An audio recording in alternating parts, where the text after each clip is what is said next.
Nessa aula abordaremos a técnica de Seamless Cloning para composição de imagens. Em aulas recentes, vimos como realizar a composição de imagens, por exemplo, segmentando objetos e depois aplicando-os sobre um novo fundo. Também vimos como utilizar sequências laplacianas para combinar diferentes imagens de maneira bastante suave. Neste exemplo, temos uma composição de laranja e maçã. No caso da composição simples mostrada no início da aula, a segmentação do objeto é feita cuidadosamente ao longo do seu contorno. Já no caso do uso de sequências laplacianas, nós utilizamos máscaras para definir a mistura, então, entre elementos em diversas bandas de frequência. Nesta classe de algoritmos que estudaremos hoje, e trataremos aqui de Seamless Cloning, a ideia então é fazer uma segmentação, mas de uma maneira bastante livre. Notem, por exemplo, no caso da imagem aqui de um urso na água, nós podemos segmentar um patch de maneira que não requer cuidado na segmentação do contorno do urso. Temos aqui um exemplo, então, também de duas crianças em água, né, que foram segmentadas. E o objetivo será colocar estes objetos contra um novo fundo e produzir um resultado que seja visualmente bastante agradável. Notem que a simples sobreposição dos patches produz, então, um resultado nada interessante, onde nós conseguimos ver as bordas de maneira muito clara, os artefatos ficam bastante evidentes. Ao longo da aula de hoje, nós veremos como produzir resultados como mostrado aqui à direita. Notem que houve uma alteração nas cores originais dos elementos, né, dos patches inseridos na imagem hospedeira. Entretanto, as fronteiras ficam bastante difíceis de serem detectadas apenas por meio de uma inspeção visual. Vamos então entender o problema, né, e a sua solução, utilizando então uma representação em 1D. Neste caso, este segmento de linha em vermelho corresponde a um dos objetos aqui segmentados, dos elementos segmentados, que serão então inseridos contra um novo fundo. Notem que nós temos um outro sinal e a ideia então é substituir a porção em vermelho nesta região aqui, como se estivéssemos colando então os objetos nas posições delimitadas na imagem à direita. Assim, então, primeiro vamos remover o conteúdo original e aplicar em seguida o sinal pretendido. Notem, entretanto, que há aqui uma descontinuidade nas extremidades, facilmente perceptíveis, né? Essas descontinuidades aqui, então, dão margem à percepção de descontinuidade na imagem colada, assim como mostrado aqui à esquerda. Notem que se tentarmos simplesmente mover este sinal vermelho para baixo de tal modo a tornar, né, a eliminar essa descontinuidade, tornando agora as posições, né, desse ponto coincidente com a extremidade do segmento em azul, nós estaremos afastando ainda mais a outra parte e, portanto, aumentando mais ainda a percepção de descontinuidade. A solução para esse problema consiste, então, em interpolar linearmente estes elementos, definindo agora aqui uma rampa, e preservar os gradientes originais, tanto quanto possível, com respeito a esta rampa. Então, entendam, ao invés de ter um tratamento aqui, digamos, de uma linha horizontal como referência e termos variações, né, um gradiente entre elementos ao longo dessa linha, nós vamos agora definir uma rampa que vai de maneira suave de uma extremidade à outra e mantemos então os gradientes tanto quanto possível. E notem que com isso nós obtemos então este efeito. Naturalmente, temos aqui uma representação em 1D. O análogo para o caso 2D corresponde então em termos ao longo da borda do patch a ser inserido, nós vamos fazer com que essa borda então coincida com os valores da imagem hospedeira e vamos então fazer digamos assim, uma dispersão aqui, uma das cores da borda, então, no interior da região do patch sendo inserido, fazendo naturalmente que haja uma alteração nas cores do patch no interior. Entretanto, os seus gradientes, né, serão mantidos. E assim nós reconheceremos a imagem original, muito embora ela apresente cores distintas das originais. Notem que uma imagem pode ser percebida então como uma função que tem um suporte definido como um subconjunto do R2 e tem um contradomínio então no Rn, onde a gente aqui caracteriza como C, um conjunto C, que corresponde, digamos, ao espaço de cores. No caso específico, aqui representada uma imagem monocromática, ela tem então um domínio definido, como dito, no R2, temos coordenadas 2D, e nós temos então aqui os valores representando o mapa de alturas. É como se vocês pensassem, então temos a função z igual a f de x, y. Notem que no caso de uma imagem colorida, nós teríamos ainda uma função, só que definida ao invés de no espaço tridimensional como esse, seria no espaço de 5 dimensões. Teríamos então as coordenadas x, y, r, g e b. E pela dificuldade de visualizar então a imagem colorida em 5 dimensões, aqui estamos visualizando apenas a sua versão em tons de cinza. Bom, vamos então caracterizar o problema de interpolação que queremos resolver. Nós temos, em princípio,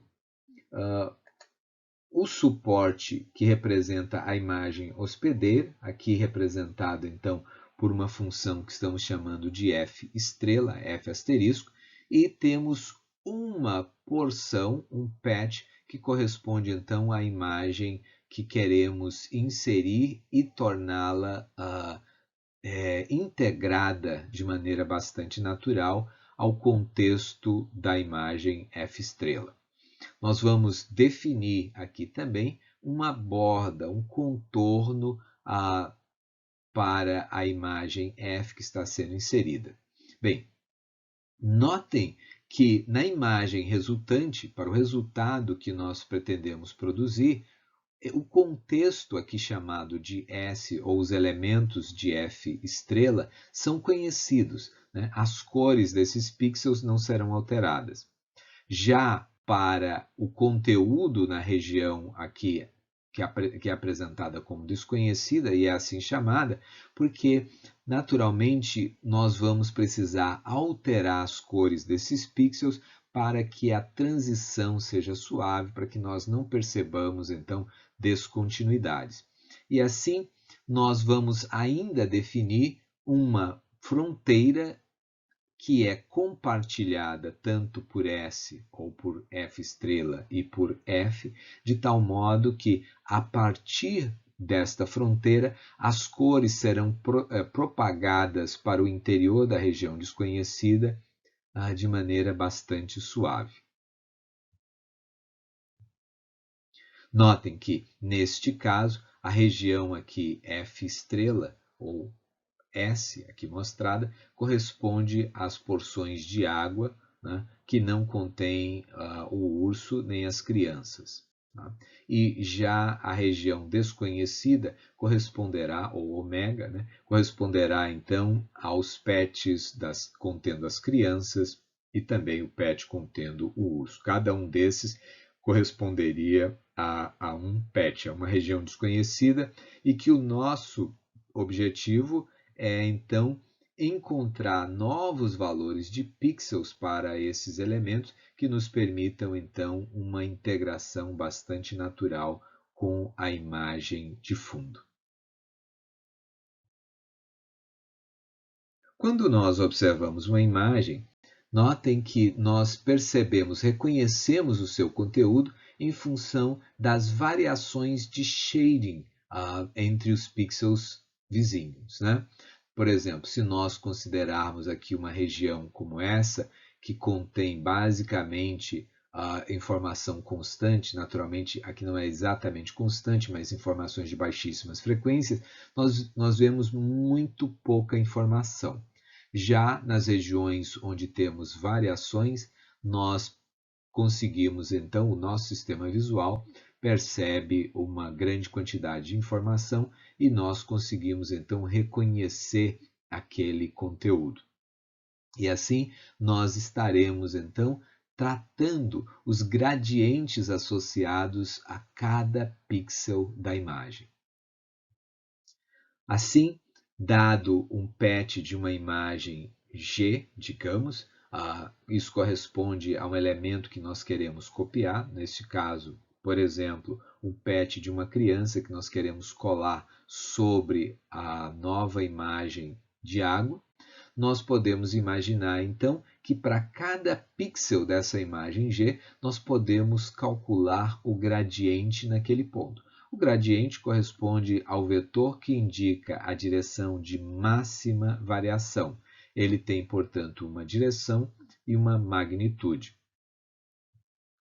Em 2D, o gradiente pode ser computado, então, calculando-se a derivada parcial com relação a x, e isso então define uma componente numa certa direção do vetor, nesse caso, nosso caso aqui da imagem, uma direção horizontal, e a isso somado a um novo vetor que corresponde à derivada com relação a y, e isso aqui então multiplica o vetor na direção vertical.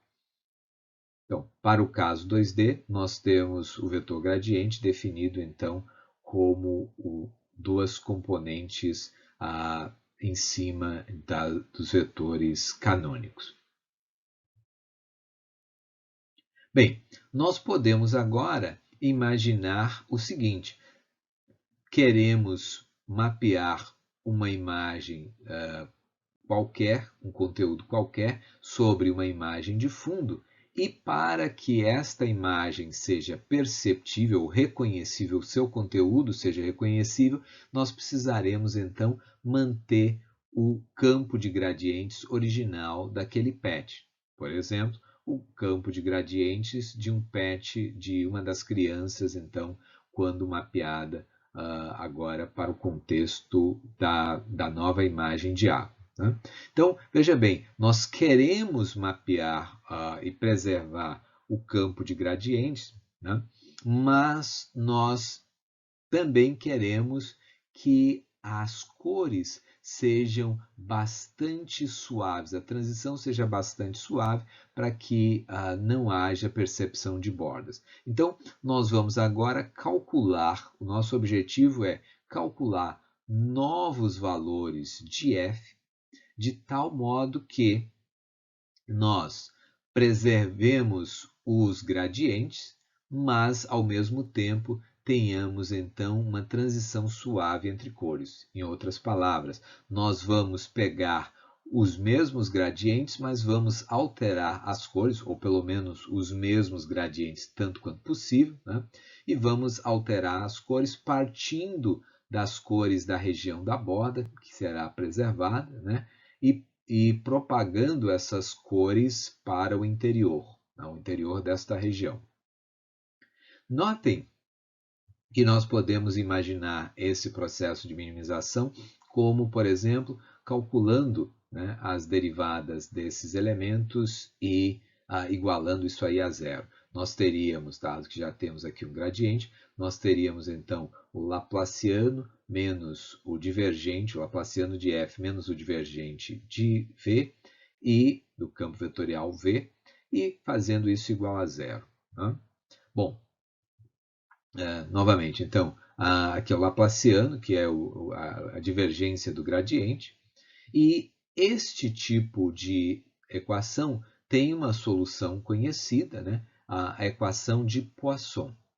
Notem, lembrem, a equação de Poisson é dada pelo Laplaciano de alguma função igual a algo que não necessariamente é zero. Quando o termo à direita da equação é igual a zero, esta equação é conhecida como equação de Laplace. Quando esse termo não é necessariamente zero, então nós temos a equação de Poisson. E notem que aqui nós temos uma restrição, né, uma condição de contorno. Nós estamos afirmando que para a região compartilhada, que é a região de borda, delta ômega, ela é compartilhada tanto por f quanto por f estrela. E nós vamos dizer, então, que neste caso, a solução desejada, ou para a solução desejada, o valor de f na região de borda deve coincidir com o valor de f estrela na mesma região, para os mesmos pixels. Né? Okay? Então, veja, nós estamos definindo valores aqui para as condições de contorno, estamos definindo valores para a função e, portanto, esta condição de contorno aqui utilizada, conhecida com o nome de condição de contorno de Dirichlet. Bem, vamos então lembrar aqui que nós tínhamos originalmente a imagem G e o gradiente de G a gente representou, né, com esse campo vetorial V, e é isso que a gente está tentando preservar no processo. Bom, a ideia ainda, só para refletir um pouco mais sobre essa questão, é entender que se tínhamos antes o Laplaciano de f igual ao divergente de v, naturalmente o divergente do gradiente é também um Laplaciano, portanto poderíamos falar em Laplaciano de f igual ao Laplaciano de g. Mas nós vamos insistir aqui com a noção de calcularmos então vetores, né, e o vetor gradiente num pixel Q, ele aponta em direção ao pixel P. Se isso acontece, então o vetor gradiente ele poderia ser obtido como G de P menos G de Q, ou seja, o conteúdo do pixel P menos o conteúdo do pixel Q. Naturalmente, nós estamos trabalhando com imagens discretas e precisaremos discretizar esta expressão. Né? Lembrem que nós falamos que a solução para esse problema de minimização é dado pela equação de Poisson. E como trabalharemos com um caso discreto, nós utilizaremos um solver discreto. Bem, nós vamos então substituir essa integral por um somatório e estaremos interessados em obter valores, né, para todos os elementos de f dentro da região do PET, ou seja, desconsiderando aquela borda, né, e vamos então encontrar valores de f que minimizem essa expressão. Nós vamos considerar todos os valores de pixels p e q na região interna, né, do PET, ou seja, os elementos para os quais esse par PQ interseção a região do PET não é vazio. Então, para cada um deles, nós vamos calcular f de P menos f de Q, ou seja, isto aqui nós vamos tentar encontrar para todos os vizinhos P e Q, vamos estar calculando essas diferenças, e vamos então estar subtraindo disso o valor de V, né? Notem que nós estaremos fazendo onde VPQ é também para cada par de vizinhos P e Q, nós vamos fazer G de P menos G de Q. Partindo da expressão anterior, nós podemos agora reescrevê-la do seguinte modo. Nós temos, então, um certo conjunto de pontos na vizinhança do pixel P. Aqui temos, então, a cardinalidade dos vizinhos de P, vezes f de P, menos, naturalmente, os elementos f de Q que pertencem ao interior do patch, mas eu também preciso subtrair os elementos que são vizinhos de P, os Qs que são vizinhos de P, mas que encontram-se na borda. Notem que eu coloquei aqui em cor vermelha, né, para chamar a atenção do fato de que este elemento, f de Q, se ele pertence à borda, ele é igual a f estrela de Q e, portanto, tem um valor conhecido. Já f de P e f de Q são valores desconhecidos por enquanto. Nós queremos encontrar esses valores.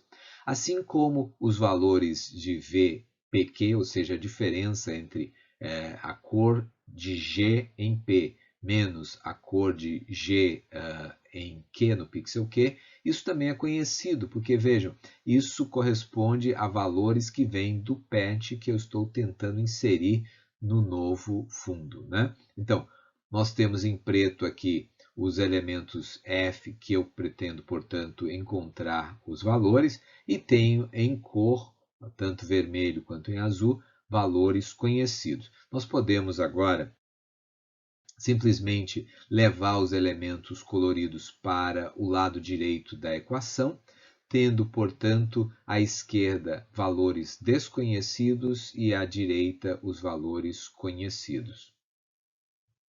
Considerando que, no caso de um Laplaciano, nós usamos uma vizinhança 4 conectada, nós estaremos utilizando NP igual a 4, ou seja, o tamanho da vizinhança de um pixel P será 4. Estaremos considerando seus vizinhos à direita e à esquerda, acima e abaixo. Com base, então, nessas definições, nós podemos agora reescrever a expressão anterior como 4f de P menos o conjunto dos pixels que são vizinhos de P e pertencem ao interior da região do patch, onde eu estou inserindo f. Isso deve ser igual, então, ao somatório dos elementos que são dos pixels Qs, que são vizinhos de P, mas encontram-se na borda, ou seja, Q pertence à vizinhança de P e pertence à borda. E, além disso, eu somo os valores, então, das diferenças entre P e os seus vizinhos. Lembrando que a condição em vermelho define, né, as condições de contorno e que a representação em azul corresponde, então, ao gradiente da imagem de início, né? A nossa imagem fonte, que é o que eu estou tentando colar sobre uma outra imagem, o patch que eu estou trazendo. Notem, então, que o nosso objetivo é fazer com que os valores obtidos para f, para os pixels de f, eles preservem, tanto quanto possível, o gradiente original e, ao mesmo tempo, que as cores sejam alteradas de modo que a transição entre cores definidas aqui pela nossa condição de contorno sejam, então, satisfeitas. Nós podemos imaginar, então, uma matriz, uma representação dessa equação no sistema matricial, né, onde nós teríamos para cada pixel, então, 4 vezes o valor daquele pixel e teremos, eventualmente, até menos 4 elementos que serão subtraídos dele, né? Claro, o número de elementos que eu venho a subtrair aqui depende do número de elementos que são vizinhos de P e que se encontram na região ômega.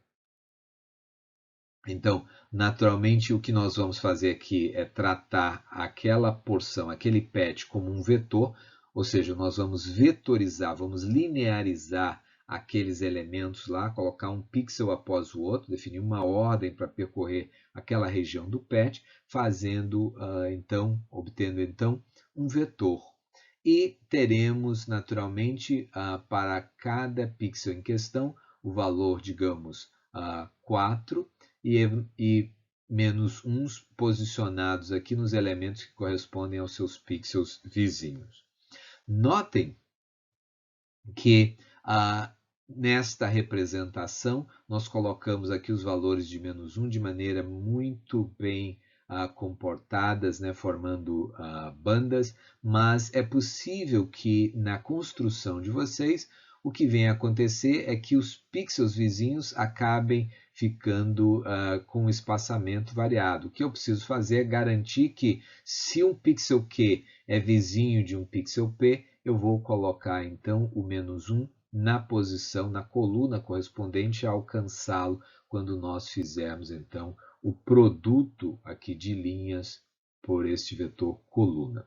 Também pode acontecer de termos um pixel P que encontra-se na borda da imagem e, portanto, sequer possui 4 vizinhos. Então, naturalmente, nesse caso também nós teríamos que fazer a compensação, né, colocando aqui o número exato de vizinhos, o número exato de vizinhos na região que ele possui, claro, e menos 1 sobre associados aos que pertencem à região ômega, porque os que pertencem à região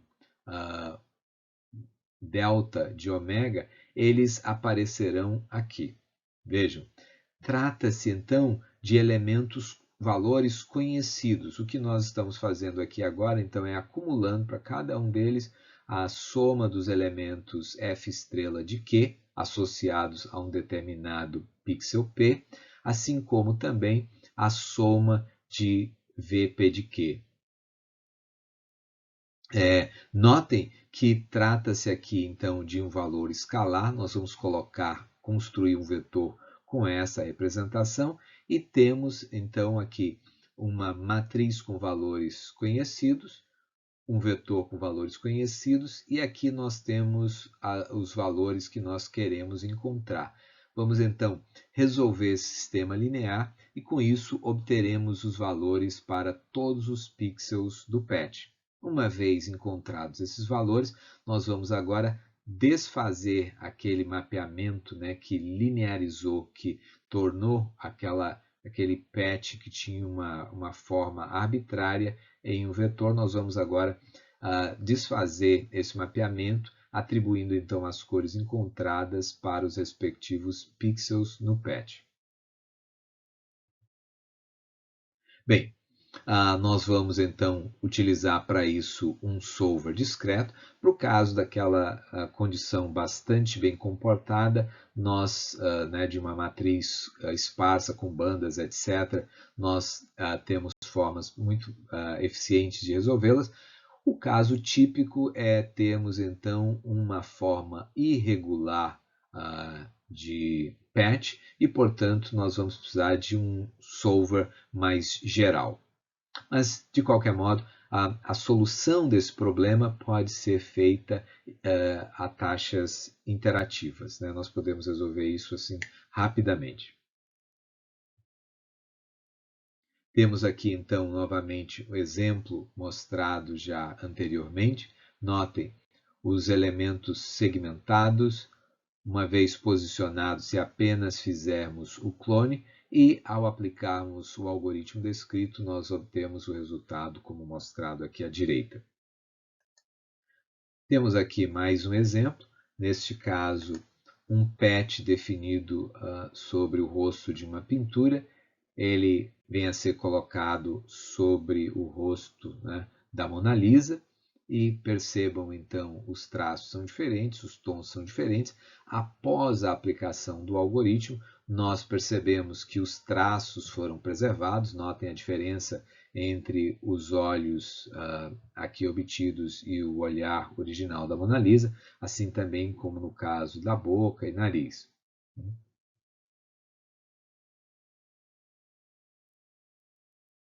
A técnica descrita ela pode ser utilizada com duas variantes.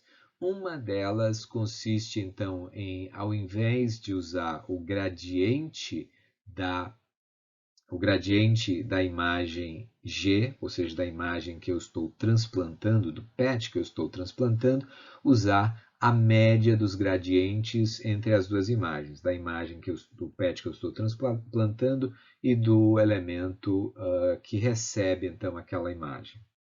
Nós podemos ainda utilizar o gradiente associado a componente com gradiente de maior magnitude. Neste caso, suponha que o gradiente da imagem hospedeira seja maior que o gradiente da imagem transplantada, nós, neste caso, preservaríamos então o gradiente hospedeiro. E, no outro caso, preservaríamos ou utilizaríamos o gradiente da imagem transplantada. O caso de discretização é trivial, né? Simplesmente faremos as diferenças, no caso, ao invés de GP menos G de Q, nós faríamos de F estrela P menos F estrela Q. Vamos entender por que essas situações são interessantes. Considere, portanto, o seguinte exemplo. Temos aqui uma imagem que contém uma textura bastante característica, né? E, portanto, possui valores de gradiente com magnitude bastante superior aos gradientes nesta porção da imagem da qual nós queremos transplantar este conteúdo mostrado em azul. Então, notem, aqui praticamente é zero o gradiente, né, nessas regiões em cinza, enquanto temos conteúdo em azul. Se nós simplesmente tratarmos a região em cinza como transparente, né, e aplicarmos sobre esta imagem, fizermos uma composição, teríamos aqui então este resultado. Entretanto, se nós aplicarmos o algoritmo de Seamless Clone como descrito, notem que ao preservar os gradientes aqui do interior, nós estaremos naturalmente suavizando, né, a textura desta parede. Notem, as cores foram sim propagadas, mas os gradientes, como descritos anteriormente, nós mantivemos da imagem transplantada. Isso pode ser percebido, então, como um resultado indesejável. Uma alternativa seria procurar mesclar, fazer a média, né, dos dois gradientes e colocar então isso na saída. Notem que neste caso a gente acaba suavizando os gradientes da imagem destino, né? E o último exemplo mostra o caso de escolhermos sempre o maior entre os dois. E nesse caso, quando o gradiente maior é o que corresponde à tinta aqui nesta representação, nós preservaremos este, e quando o gradiente maior estiver associado então à textura de parede, será este o gradiente a ser preservado, produzindo então um resultado talvez mais próximo do que seria esperado ao se tentar combinar esta informação, né, este conteúdo, com a textura aqui abaixo. Temos mais um exemplo de Mixing Gradients nesta ilustração. Notem, uma imagem que contém então um arco-íris e aqui uma paisagem. Nós podemos então fazer esta integração, né? Selecionando aqui a porção, e quando nós temos uma região com variações menores, com gradiente menor, este elemento então se sobressai. Entretanto, quando nós temos elementos, né, mais bem ressaltados, estes, por sua vez, vão se sobrepor ao conteúdo da imagem de saída, né, da imagem source. A importância do uso de Mixing Gradients pode ser ressaltada também, lembrando que no algoritmo original nós vamos então preservar a região de borda e propagar então o conteúdo de cor para o interior do patch, preservando apenas os seus gradientes, né? Então, num caso como esse, percebam, à medida em que eu propago as cores originais da região de borda, num caso como esse, eu estaria então fazendo este borramento, né? Preservando os gradientes originais da imagem transplantada, e esses são bastante suaves, então acabo introduzindo aqui artefatos.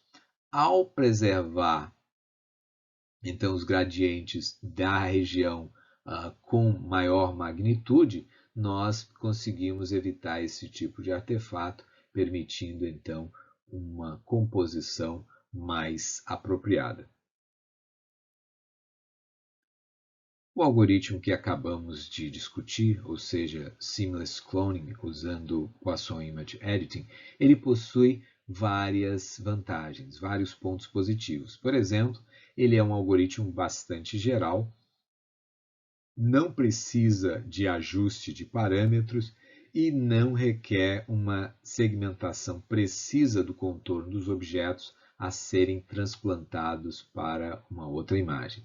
Ele é também bastante versátil, nos permite então que possamos utilizar as abordagens de Seamless Cloning e também de Mixing Gradients para resolver problemas quando o Seamless Cloning não é suficiente ou introduz artefatos.